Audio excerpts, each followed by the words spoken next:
memang rim yang pertama di Malaysia, guys. Okay guys, hari ni Wan Cina nak tunjuk korang satu benda yang sangat istimewa, guys. Ini rim, nama dia TE37 Wan Cina. Okay, TE37 Wan Cina. Kenapa kita cakap macam tu kan? Warna dia memang special. Ini custom Wan Cina sendiri. Okay, ini memang yang pertama di Malaysia saya rasa.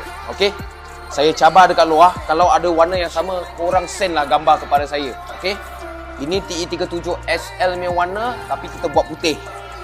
Krom tengah, putih bibir dia. Putih bibir dia pula. Krom bibir dia, putih tengah dia, krom tengah. Okay, ini memang cun. Kenapa? Tak ada orang ada. Lepas tu, sebenarnya Wan Cina nak juga sampaikan message ini. Kalau korang nak custom warna korang, rim lah, korang boleh bawa rim korang datang ke kedai Wan Cina, kita tolong tengok apa warna yang korang nak custom tu, kita boleh tolong buatkan. Okay, nampak stiker pun rainbow punya. Rim ni memang cun lah. Ni nak pasang kat kereta Wan Cina ni, memang cun. Rim Wan Cina. Tapi kalau korang nak beli, boleh juga.